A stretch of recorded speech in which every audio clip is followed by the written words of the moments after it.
So I think that the left in general has done a really poor job of articulating a positive story for boys and men. Yes. And in many ways, I think boys, this particular generation of boys feels quite shut down by the progressive left. If they're feeling like, well, this platform is not really speaking to me, or really just positioning themselves with women and female empowerment, which is obviously very important too, but if they feel cited or if they feel not seen, of course they're going to look for a place of inclusivity, whether it's with a podcaster that they like, or whether it is with a political party that is giving these messages.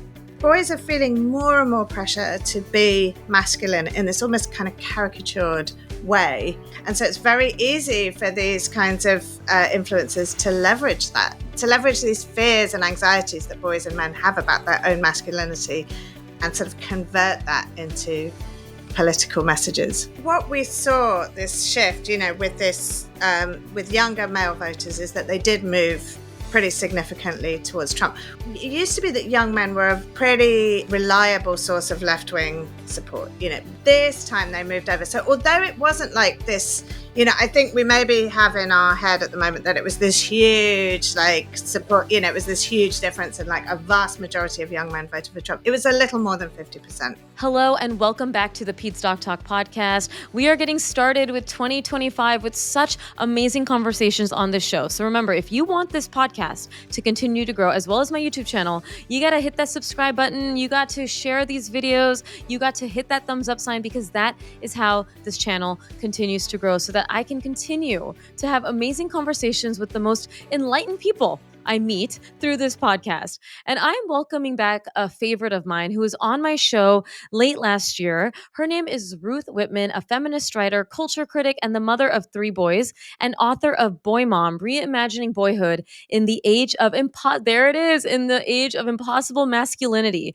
And she's joining me again after our conversation about raising boys and redefining toxic masculinity and how it impacts friendships and emotional health. An amazing conversation that got such great reviews. She's joining me to talk about something that I was very interested in after the most recent elections in the United States, which is about masculinity and politics, exploring the connection between gender ideals, gender norms, and voting trends. And so this is going to be a really good conversation to kind of see what's been going on in the country, especially, and how gender ideals can have an impact on that. Thank you, Ruth, for coming back on. Like I said, you are a fave here. Oh, thank you so much for having me. It's such a pleasure. Well, like I said, that conversation that we did about redefining toxic masculinity and how it can negatively impact friendships and emotional health was a very well received episode. I got so many DMs from moms, dads telling me that they sent it to boy moms and girl moms, that it didn't really matter, that they wanted to get that message out. And your book is doing that. For anyone who's not familiar, tell us more about the inspiration behind your book, Boy Mom.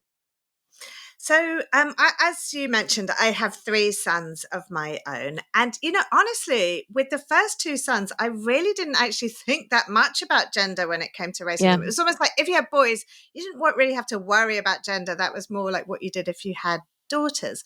But then my third son was born right as the Me Too movement was exploding. And we were launched into this global cultural reckoning around toxic masculinity and male harm. And suddenly, all of these problems that we were just, had kind of dismissed before were just right there in the mainstream. And there I was, a feminist, a mother of 3 boys. I was like, how can I reconcile all these parts of myself, all these parts of my identity? How are we going wrong on a systemic level where we're raising boys to think things like sexual violence and all the rest of it are normalized? But also, what is it like to be a boy in this little tiny generation where this whole conversation is happening, to grow up in the shadow of that? And so, this Boy Mom is my attempt to combine my own life with research and reporting to really get to the bottom of what's going on with boys and men and what it's like to raise a boy at the moment. Yeah, and I think this political landscape, which is what we're talking about now, I think is a very good reflection of where these patterns are going. And we did talk about this briefly on the last episode, and I was inspired because we weren't able to really dive deeper into the whys and what does this mean and how can these things tie together. And I really do think that it ties in together. And we'll kind of go into some data that we've seen, or some opinion articles that I've read about the election and the exit polls that we've seen. Yes. But for people that may not understand, do you think that there is a connection between how masculinity is viewed, whether we want to define as toxic masculinity, and how people may vote on the political ideals that they may align with, and why or why not is there that connection? So, yeah, absolutely. I think there's a huge connection. In many ways, masculinity was almost the defining issue of this Hmm. election. And what Yeah. was really strange is that, in the last election, when you saw like the Hillary Trump election, it was the left that was making the election about gender and about having a Yes. first female president.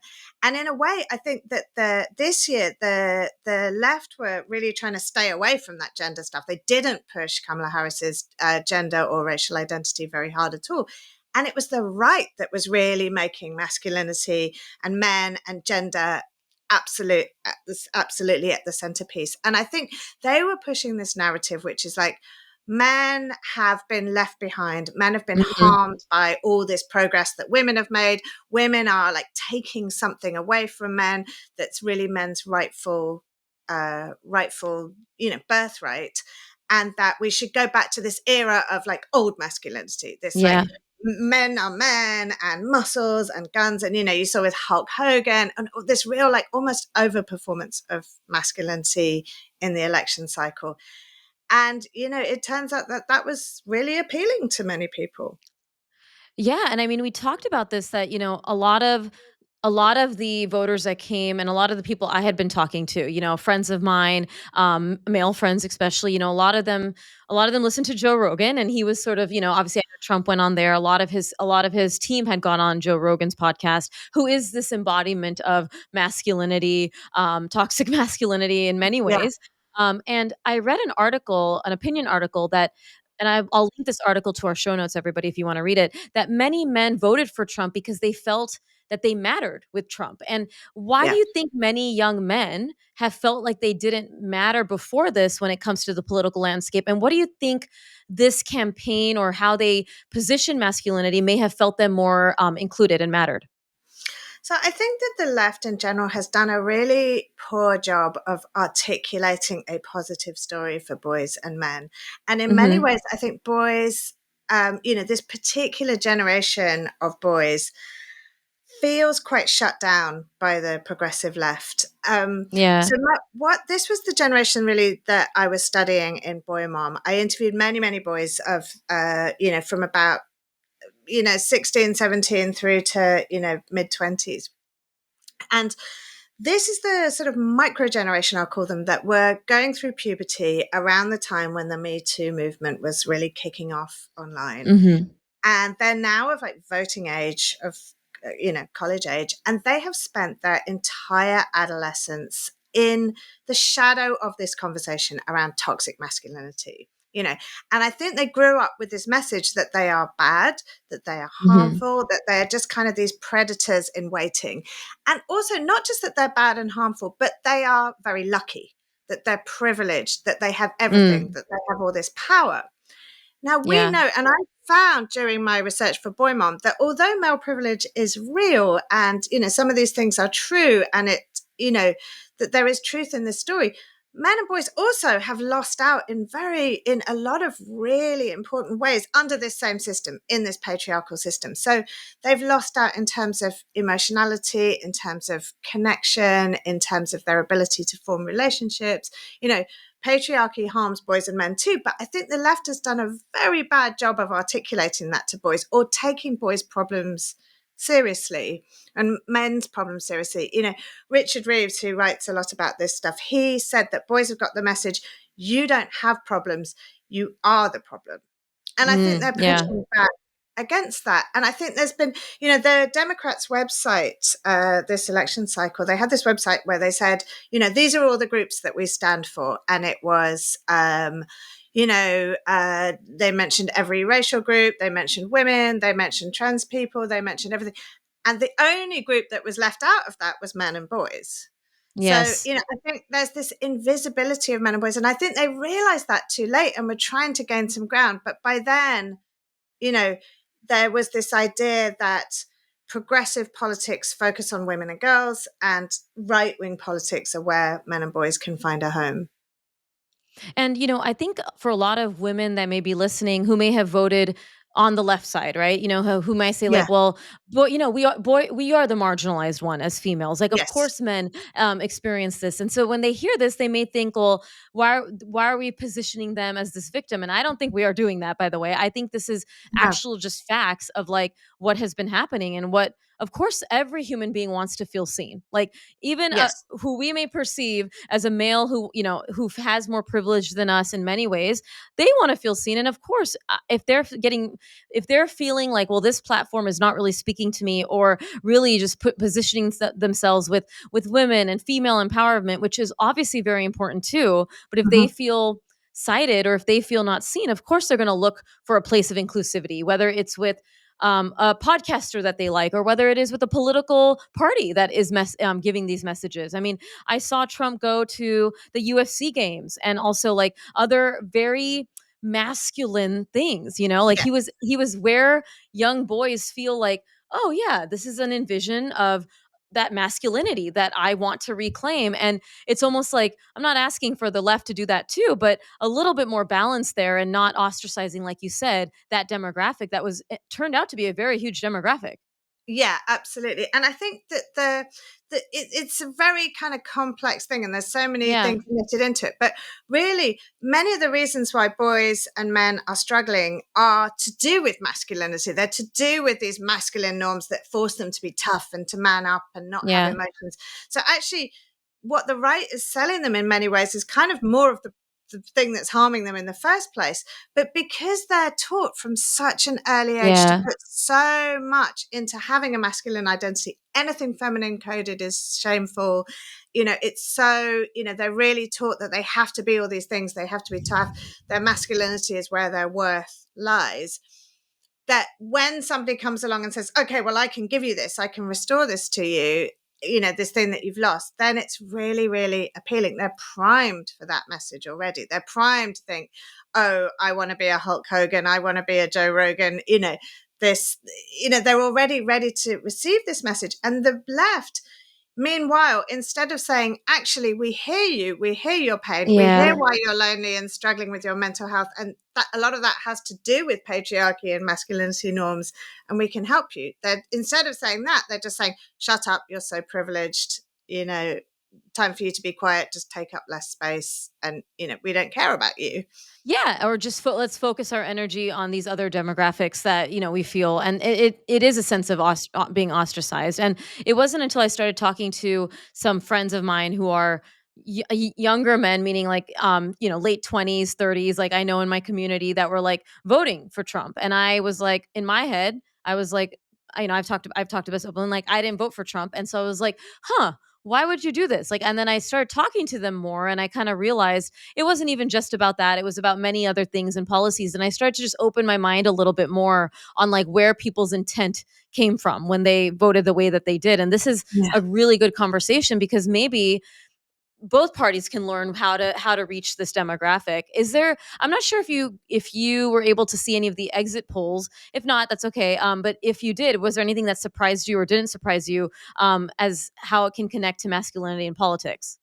Yeah, so what we saw this shift, with this with younger male voters is that they did move pretty significantly towards Trump. What was also Yeah. really interesting is that so did female voters, not as much, but young Yeah. women actually moved towards Trump as well, which was really shocking to me. So I think the message on the left was failing to punch through in general. But it used to be that young men were a pretty what's the word, reliable source of left wing support. Mhm. young men always used to vote for the progressive candidate in general, Yes. as not individually, but as a group. That's where they went. And this time they moved over. So although it wasn't like this, I think we maybe have in our head at the moment that it was this huge Yeah. support, it was this huge difference, and like a vast majority of young men voted for Trump. It was a little more than 50% voted for Trump, but that was a big swing because there used to be such a reliable demographic for progressive parties. Yeah, And and I so, think the graphic that I saw, which I'll link as well, or we'll try to put it on our visual for YouTube, is that it was just a smaller margin of like, before it was like a little bit more of like that space and comfort, but then it was more of like, again, moving towards that. And so it's like there yeah, is they're definitely a shift definitely here. right. They're definitely moving towards the right. And I think this is both a failure, it's partly because I think the Trump team did some really sort of clever moves with social media, with the algorithm, with these particular influences, with that kind of bro Rogan, they Yes. went well in a way that the Harris campaign didn't really leverage those things. And, people were saying that Harris should have gone on Joe Rogan's podcast as well, and she refused to do that. And so, Hmm. um, I can't really comment on that decision, but I think that some of this was just sort of, good marketing. And some of it was sort Yeah. of failures of the left to really capture that demographic. I think people, if you tell a group of people that they suck and that they're terrible and that they don't have any problems, they're not going to vote for you. And where do you think, this that messages of like you suck, like you obviously they're not saying you suck, but like where do you think do you feel like they said that terminology, or where like how is the messaging you feel coming across that that a young adult would feel like they don't are not valued by that side? Right. So obviously you're absolutely right. Like the Harris campaign is not like putting out official messages saying men Yeah, you like you suck. suck. Well, I'm curious, like what in that messaging do you think was like the and Where again, I know where are you're they not a getting? political commentator, Yeah. but what do you think that messaging was? Yeah. Yeah, so I think it's more of a kind of, I think it's a couple of things. I think it's partly just in the atmosphere generally. I think men do not feel, and especially young men, do not feel particularly at home in progressive politics and progressive circles generally. I think a lot of these boys were telling me that in their schools, in their workplaces, they felt pretty shut down. They were felt like, Mhm. if they tried to speak to their problems or the pain that they were experiencing, they would get a lot of don't take up too much space, time to shut up, time to give everybody else a voice, time to give women a voice, etc., etc. And they had sort of some patience for that. I think there was some goodwill amongst them for that, but I think they started to feel like we can't say anything. They felt a bit like there's a bit of gaslighting in a way. It was almost like you don't have any problems. There's nothing going wrong for you. Even Yeah. though we know that the male suicide rate, say, is nearly 4 times the female suicide rate, we know that young men aren't going to college in the same numbers, that they don't feel able to find jobs, that men are having a lot of problems. But I think it became this like men and boys became this right wing coded cause. So it Yeah. didn't feel like a cause that the left were really embracing. The other thing is, the messaging around women's issues, for instance, the big one was they relied heavily on the abortion message and they coded Right. it as a women's issue, which it is, but also young men don't want to get somebody pregnant and then be forced to have a baby they don't want, and I don't know. I think they should have done more to sell this as an issue that affects everybody. I think it's a very rare man that wants, to have a baby that they didn't choose to Right. have, and that they would be, at minimum, forgetting aside all the parenting, but like at minimum on the hook for child support forever, and I think had the Democrats sort of coded this less as a women's issue to do with my body, my choice, even though that's incredibly important, but just to be like, that we all need reproductive freedom. We all need the ability not to be parents and to step up to become caregivers when we want to be, as well as any other male issues that, mental health and, Yeah. education, jobs, etc., etc. Yeah, it's so easy. Obviously, me and you are both not political commentators in the slightest, nor do we, nor obviously it's easy to Monday morning quarterback, like meaning obviously Right. after the election, say Yeah. this like, and Yeah. I know that happened a lot, right? I know obviously that the For sure. Democratic campaign had a lot of finger pointing at Yeah. what could have been done, but you are right in that the messaging, like in my head, I was like, would it have been better to just talk about how health access for all, like, if Yes. having autonomy for all, whether it's about, and then including that messaging about abortion, right? But yes, of course, men don't ever, like, from being in the medical field, men aren't always thinking, men don't generally have to deal with that issue, and I recognize that it is women with the abortion, IVF access. It seems like people want to attack a lot of feminine freedoms when it comes to health, but in general, like freedom of autonomy, like freedom of health advocacy and health choice would have been a great platform. Of course, we're speaking after the fact, but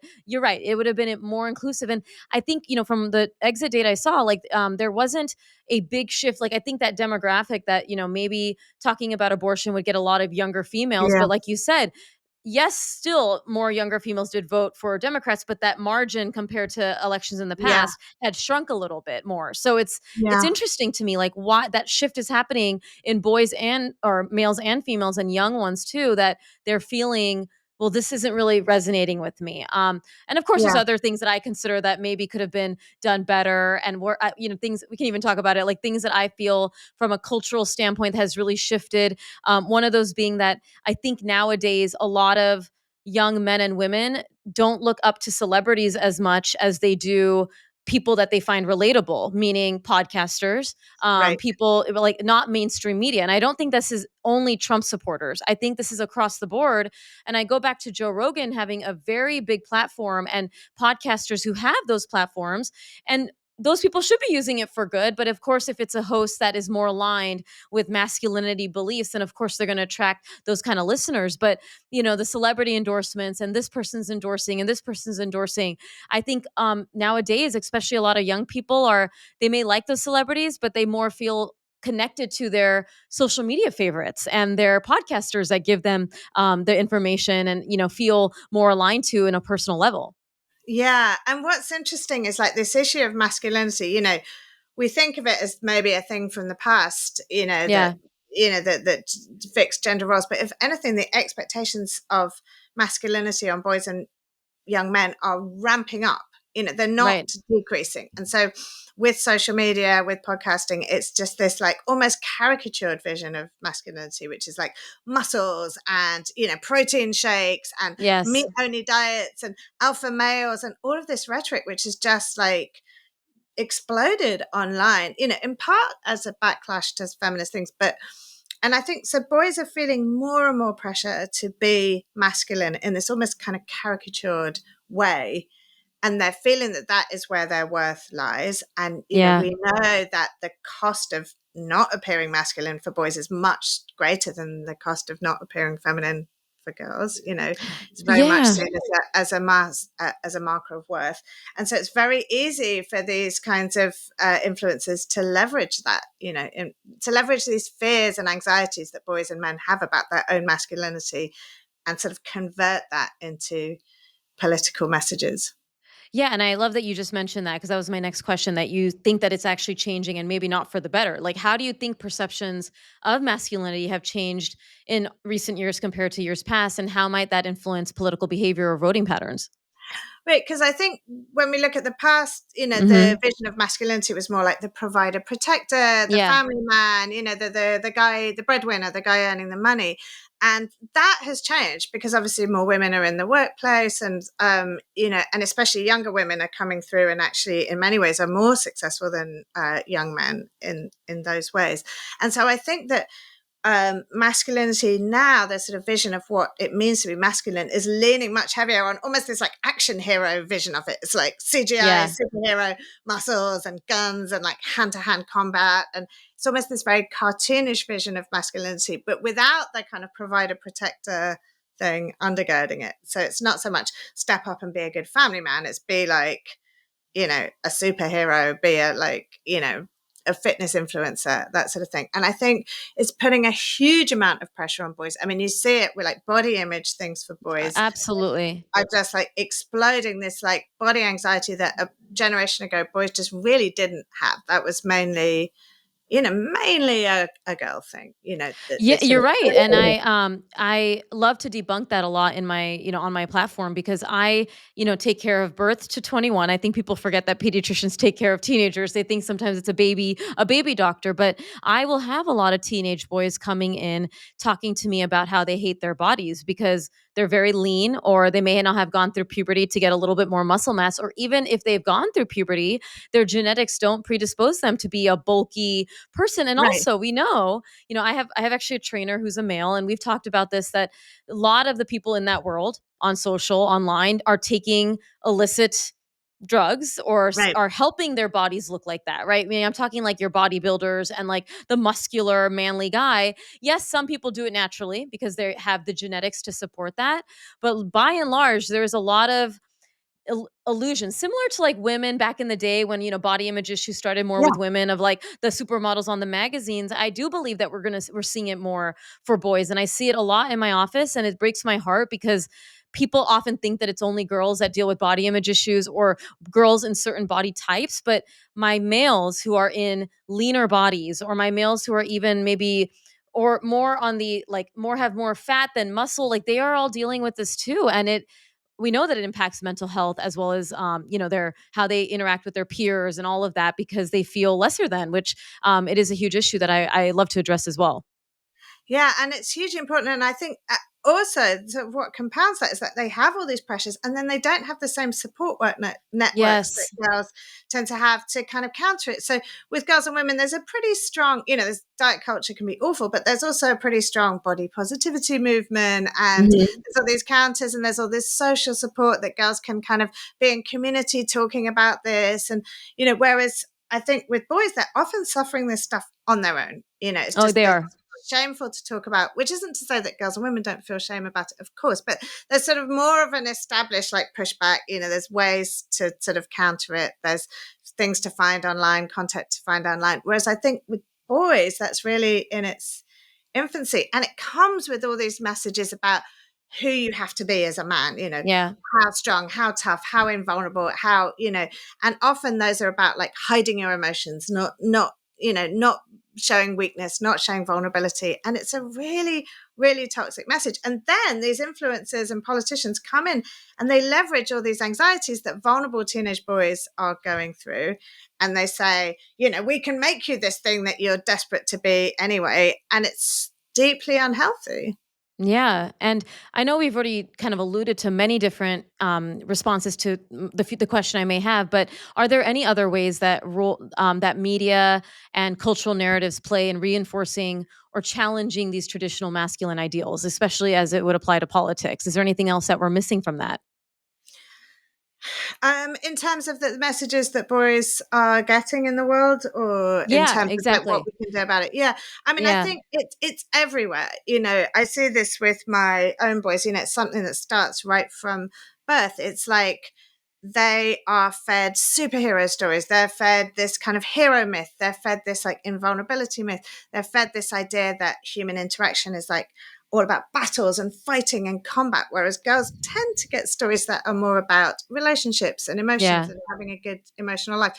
I was watching the show, the movie Inside Out, the Inside Out Oh, I love franchise. it. Yeah, it's so Yes. wonderful. But what's so fascinating about that is that I was watching it with my youngest son, was 6 at the time, and it's all a very complex story about a girl's emotional life and her interiority. And you see her friends, and they've got complex emotions, and her mom has complex emotions. They're all tracking everybody else's emotions. And every time a male character goes on screen in that movie, this guy is an emotional idiot. Like the Yes. dad Yes. That is I did like, not love either. Yeah, and like, he goes huh? back to Yeah. bed, and all the emotions are like asleep at the wheel, and they have no I idea what's know. going on. And then there's a boy, he appears in the first movie, and it's the same thing. It's just like, chaos inside his brain. And it's this stereotype. If that was a stereotype about a girl, being bad at math or ditzy or, whatever it is, Yep. it would not pass in a mainstream movie. But because it's to do with boys and men, we just give it a pass. We don't even notice. But I'm watching this with my son, and I'm like, what are we telling him? We're telling Mhm. him everyone can have a complex emotional life except you. Like, you're an emotional idiot. What are we saying? You're not capable of this?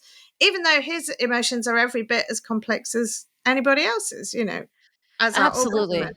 No, I agree. I agree with that. I saw Inside Out and Inside Out 2, and the jokes about the men being, obviously Yeah, like the internal of the dad and all that, and the stereotypes that come with that. I mean, already in yeah, a movie that I do believe has more good than not good. I was like, oh, could they yeah, could they have just done a little bit of a emotional little exploration of the boy? more.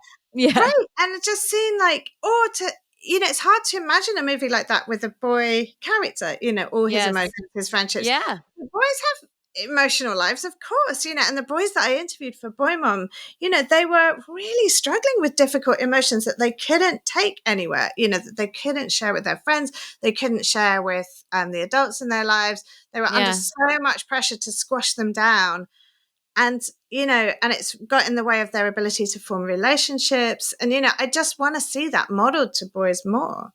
From the research that you did and the people that you interviewed, I was curious, did any of them say where they were getting positive non-toxic masculinity role models from? Like whether it was in their real lives or media, and if it was media, where was that? I'm just curious if they were getting anything positive.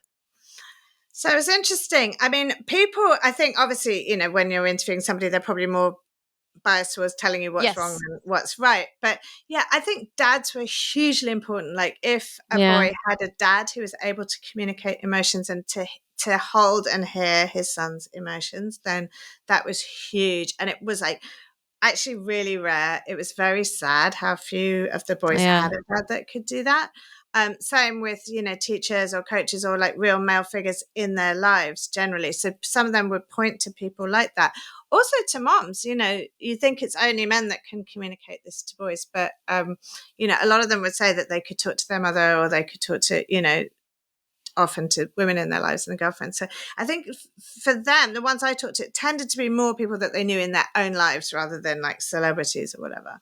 Yeah, no, that would make sense. And I think a lot of we know that a lot of the male figures are important and moms too, and women figures. And that is literally the problem that we're trying to fix here, right? I mean, we want to break this cycle. And when I hear a lot of, I'm going to use terminology here, like when I'm raising my son to be more in tune with his feelings, obviously people think that that means that there's no boundaries, that this I'm going to raise some sort of PUSSY child. And I Yeah, I hate that messaging because I'm like, no, like this kid is a tough kid, just like my daughter, who's very yeah, tough and like knows what she wants. And yeah, it's like almost like if a girl is sensitive, amazing. If that's a girl. If a boy is sensitive, oh, what? Like, why are you even sensitive? And my son is very sensitive, and I love that. He's like me. And then with women, with girls, a girl can be tough, and that's awesome. And then a boy who's tough, well, you're a boy. You should be tough. And it's like all these different stereotypes, but really battling that misconception comes down to parents. We talk about that a lot, and I know your book dives into so many different aspects. But from my niche and being in the parenting space, how many parents, and especially those father figures, how important it is how they communicate feelings. And I'll be in the community and I have to often bite my tongue and try not to give advice to strangers of this sort of stereotypes that I see, of like in my office too. And in my office I have a little bit more ability to be honest and say, hey, look, you're struggling with issues with his behavior, and I need to explain why you are. Because think about how we are talking to your boy. Think yeah, about when you tell him not to cry, or that he needs to shut up, or that he shouldn't be crying. Of course, he's going to channel that into aggression. Of course, he's yeah, going to channel that into defiance. And yes. and then I tell them, and then the dad and mom or whoever is like, "What? I'm going to raise a pussy kid." I'm like, "No, you're not. I promise you. You're going to raise a kid who knows boundaries, but also knows what emotions are, which every human being needs." Yeah, and it's almost like people, humans, as you know, like become tough by being cared for. We Yes. build resilience, but through the care that we receive from the adults in our lives. And so, it's Yes. sort of almost the opposite of what it would seem like. But yeah, and I think boys in this moment particularly feel really sort of shut down from all sides. It's, on the one hand, they've got their kind of old school masculinity, man up, don't show your emotions, toughen up, be invulnerable. And on the other hand, they've got this newer story coming from the left, which is like, shut up about your problems. You don't have any problems. You're so privileged. You're so powerful. Yeah. And it's like they're feeling shut down from all directions, and that as though nobody's listening to them. And so it sort of makes sense that they're going to they gravitate off towards somebody who's telling them, as you said, that they matter, that they care about them, even if it's in a toxic way. At least it's something. And I know we've talked about your book obviously in the last episode, and the politics is just one aspect of this, right? Like looking Yeah. at the trends here. But what do you think that we can do about it? Maybe tying it into politics, how our leaders can kind of approach these conversations to Yeah. be inclusive on both sides, but also break toxic masculinity from a political landscape as Yeah. well. Well, Yeah. I think the first thing, I mean, I think that there's a lot that parents can do in the Yeah. home. And I think there's a lot that all of us can do in the kind of cultural conversations, the way that we talk about it. And then the political thing is another piece of it. I tend to split it up into these three sort of big headlines, just as ways to think about it, which are critical thinking, curiosity, and care and connection. So critical thinking is just about having these discussions. I think with girls and women, at least we've like pinpointed the issues. We've got a vocabulary to talk about it. We know how to talk about it. I think with boys and men, we're so at the beginning of this journey. We don't even notice, like the inside out thing, we don't even notice the things that are absent in the culture, Right. the things that are missing, the poor messages that boys are getting. So if we can keep talking about it, do the critical thinking to just name the problem, to just like call out where these things are going on, call out what boys and men are missing out on. Then the curiosity piece, I think, is just about listening to boys and like saying your experience is as valid as anybody else's. It's not trying to Yes. reform you or judge you or impose an agenda or make you this or stop you being toxic. It's about just having genuine curiosity about that individual and their experience. And I think boys are feeling like very unheard in this moment. So that kind of empathetic listening, I think, is just so important. And then the care and connection. I write a lot in Boy Mom about how boys in our culture are like slightly chronically under nurtured. This Mm-hmm. whole messaging about man up and be tough, and it starts right from babyhood in the way that we care for boys and girls just slightly differently. And so this lack of nurture is, we learn to empathy and care for other people by receiving that ourselves. And so I Yeah. think when they receive more care. So it's about building the best possible relationship that we can with the actual child that we have, meeting them where they are and showing them that love and nurture.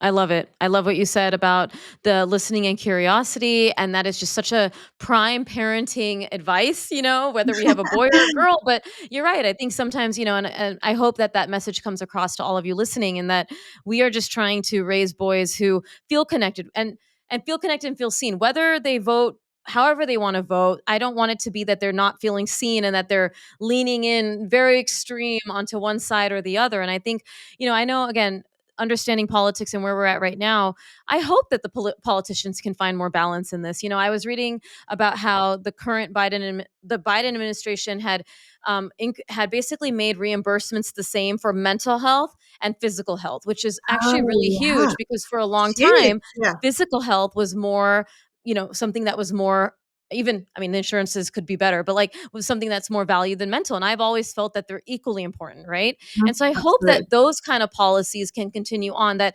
although maybe there's more of this masculinity thing, that is something that's going to benefit males, females, whatever you identify as, because that is something we all need, right? Like we Yes. know, and you've mentioned in your past conversation, the suicide rates being higher, and also just the depression and the underreported depression rates in men. And I see that as well in my practice. And then if we can make it that, hey, from a political standpoint, we want these resources to be available for you. That's my wish. Whether it's a Republican in power or a Democrat in power, I just want us to value mental health for boys, girls, I don't care, equally Absolutely. and at all, I because that couldn't is the agree more. foundation. Yeah. I couldn't agree more. And I Absolutely. hope so, like we said at the beginning, this is not anything more than taking sides on a policy. This is not like anything more than just understanding where this came from. Why are these trends happening? And I love this conversation because I think it really dove into, the trends and just understanding how boys are feeling and how we can proceed from here, as parents, and then hopefully policy leaders if we're listening to this. Yeah, absolutely. Well, thank you so much. Thank you. And where can everyone go to stay connected, get your book? You could show Mm. that again for all of our Yeah. YouTube watchers right now. The book is Boy Mom, Reimagining Boyhood in the Age of Impossible Masculinity. It's a mix of my own story with my own three sons plus reporting and research. So you can buy this wherever you buy books. And then I'm on Substack. I wrote a Substack called I Blame Society. I host a monthly discussion group about all these issues. People are welcome to come with any political opinions, any gender, any parenting status, as long as they're approaching it in good faith. I love to talk about these issues. And I'm on Instagram and social media as at Ruth Whippman, my full name, two P's. So Perfect. I am come going find to me. be linking all of that. Boy Mom is on my list of books. I feel like there's all these amazing books, but it is on number 2 after I read the first one that's in front of it. And I'm just so excited. You inspired me to read the book more, meaning having these conversations with you.